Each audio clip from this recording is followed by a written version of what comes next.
নতুন সরকার দায়িত্ব নেওয়ার পর থেকেই সরকারি কর্মকর্তা কর্মচারীদের দীর্ঘদিনের দাবি নবম পে স্কেল বাস্তবায়নের চাপ এসে পড়ে সরকারের ওপর। এক দশকের বেশি সময় পর নতুন বেতন কাঠামোর ঘোষণা এখন অনেকটাই চূড়ান্ত পর্যায়ে। তবে গ্যাজেট প্রকাশের প্রস্তুতি চললেও বাস্তবায়ন নিয়ে তৈরি হয়েছে নতুন জটিলতা। একদিকে সরকারি চাকরিজীবীদের প্রত্যাশা, অন্যদিকে আর্থিক সংকট ও আন্তর্জাতিক মুদ্রা তহবিল IMF এর আপত্তি, সব মিলিয়ে নবম পে স্কেল বাস্তবায়নে এখন কঠিন চাপে সরকার। যদিও IMF অন্তত 2 বছর পে স্কেল বাস্তবায়ন পিছিয়ে দেওয়ার পরামর্শ দিয়েছে, সরকার সেই প্রস্তাব আমলে না নিয়ে আগামী অক্টোবরে IMF এর বার্ষিক সভার আগে গ্যাজেট প্রকাশ করে বাস্তবায়নের পরিকল্পনা করছে। অর্থ বিভাগ সূত্রে জানা গেছে, সম্প্রতি IMF এর একটি প্রতিনিধি দল ঢাকা সফরকালে অর্থ বিভাগের সঙ্গে বৈঠকে নতুন পে স্কেল অন্তত 2 বছর স্থগিত রাখার পরামর্শ দেয়। সংস্থাটি চায় বিষয়টি অক্টোবর পর্যন্ত ঝুলিয়ে রাখা হোক, যাতে থাইল্যান্ডে অনুষ্ঠিতব্য IMF এর বার্ষিক সভায় এটি নিয়ে বিস্তারিত আলোচনা করা যায়। পাশাপাশি নভেম্বরের একটি প্রতিনিধি দল বাংলাদেশে এসে নতুন ঋণ কর্মসূচি ও পে স্কেল নিয়ে আরও বিস্তারিত আলোচনা করতে চায়। তবে সরকার IMF-কে সেই সুযোগ দিতে চায় না।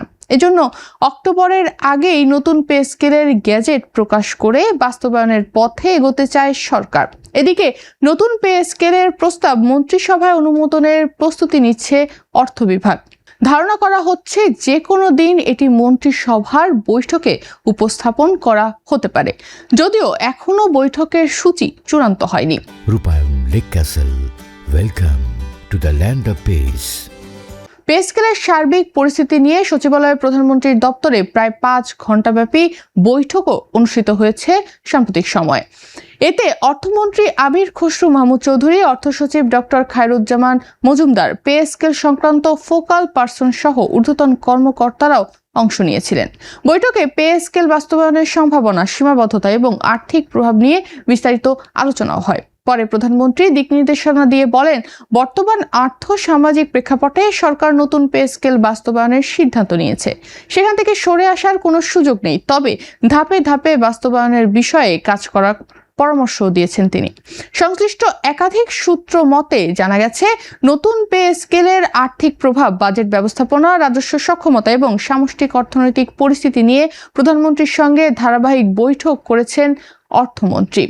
সেখানে IMF এর আপত্তির বিষয়গুলো আলোচনা এসেছে। চলতি বাজেট নতুন পে স্কেলের জন্য রাখা বরাদ্দ বাস্তবায়নের জন্য যথেষ্ট কিনা সেটাও বিশ্লেষণ করা হয়েছে। বর্তমানে প্রচলিত 8ম পে স্কেল কার্যকর হয় 2015 সালে। এরপর 1 দশকের বেশি সময় ধরে সরকারি কর্মকর্তা কর্মচারীদের বেতন কাঠামোয় বড় ধরনের কোনো পরিবর্তন হয়নি। এ সময় মূল্যস্ফীতি, বাসা ভাড়া, চিকিৎসা, শিক্ষা এবং নিত্য প্রয়োজনীয় পণ্যের দাম উল্লেখযোগ্যভাবে বেড়েছে। ফলে নতুন বেতন কাঠামোর দাবি আরও জোরালো হয়েছে। অর্থ মন্ত্রণালয়ের তথ্য অনুযায়ী নতুন পে স্কেলের আওতায় আসবেন প্রায় 15 লাখ সরকারি কর্মকর্তা কর্মচারী এবং কয়েক লাখ পেনশনভোগীও। বেতন বৃদ্ধির পাশাপাশি বাড়ি ভাড়া, চিকিৎসা ও অন্যান্য ভাতা বাড়তে পারে। এর ফলে সরকারের পেনশন ব্যয়ও উল্লেখযোগ্য হারে বৃদ্ধি পাবে। সরকারি চাকরিজীবীদের বিভিন্ন সংগঠন দীর্ঘদিন ধরে মূল বেতন পুনর্নির্ধারণ, মহার্ঘ ভাতা সমন্বয় এবং মূল্যস্ফীতির সঙ্গে সামঞ্জস্যপূর্ণ নতুন বেতন কাঠামোর দাবি জানিয়ে আসছে। অর্থ বিভাগের কর্মকর্তারা বলছেন, বর্তমান মূল্যস্ফীতি পরিস্থিতি এবং সরকারের রাজস্ব সক্ষমতার মধ্যে ভারসাম্য রেখেই নতুন বেতন কাঠামো নির্ধারণের চেষ্টা চলছে। বাংলাদেশ বর্তমানে IMF এর $5.5 বিলিয়ন ঋণ কর্মসূচির আওতায় রয়েছে। একই সঙ্গে নতুন $6.5 বিলিয়ন ঋণ কর্মসূচি নিয়েও আলোচনা চলছে। IMF এর আশঙ্কা, নতুন পে স্কেল বাস্তবায়িত হলে সরকারের বার্ষিক রাজস্ব ব্যয় উল্লেখযোগ্যভাবে বেড়ে যাবে। এতে বাজেট ঘাটতি বাড়বে, সামষ্টিক অর্থনৈতিক স্থিতিশীলতার ওপরও চাপ সৃষ্টি হবে এবং মূল্যস্ফীতিও আরও বাড়তে পারে।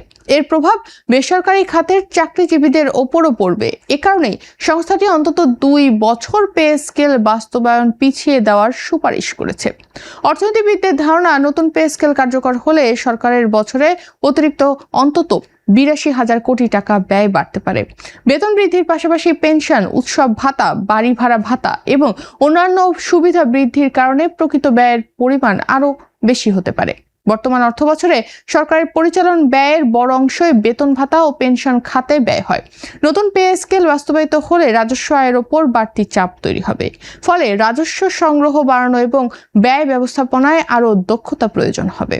তবে সরকারের নীতি নির্ধারকদের মতে দীর্ঘদিন বেতন কাঠামো অপরিবর্তিত থাকায় সরকারি চাকরিজীবীদের প্রকৃত আয় ও ক্রয় ক্ষমতা কমে গেছে। প্রশাসনের দক্ষতা বৃদ্ধি, মেধাবী জনবল আকর্ষণ এবং কর্মীদের জীবনযাত্রার মান উন্নয়নের জন্য নতুন পে স্কেল বাস্তবায়ন প্রয়োজন। এ কারণে অর্থ বিভাগ ধাপে ধাপে বেতন বৃদ্ধি, নির্দিষ্ট গ্রেডকে অগ্রাধিকার দেওয়া এবং কয়েক ধাপে আর্থিক প্রভাব সমন্বয়ের মতো বিকল্প মডেল নিয়েও কাজ করছে। এতে এককালীন আর্থিক চাপ কিছুটা কমানো সম্ভব হবে বলে মনে করছেন নীতি নির্ধারকরা। বিশ্লেষকদের মতে নতুন পে স্কেল বাস্তবায়নের সিদ্ধান্ত সরকারের জন্য অর্থনৈতিক ও রাজনৈতিক উভয় দিক থেকেই গুরুত্বপূর্ণ। একদিকে সরকারি কর্মচারীদের দীর্ঘদিনের প্রত্যাশা পূরণ করতে হবে, অন্যদিকে IMF এর সঙ্গে চলমান সংস্কার কর্মসূচি এবং নতুন ঋণ আলোচনার ভারসাম্য বজায় রাখতে হবে। সবকিছু ঠিক থাকলে আগামী কয়েক সপ্তাহের মধ্যেই প্রস্তাবটি মন্ত্রিসভায় উপস্থাপন করা হবে। অনুমোদন মিললে IMF এর অক্টোবরের বার্ষিক সভার আগেই নবম পে স্কেলের গ্যাজেট প্রকাশের পথ খুলে যাবে।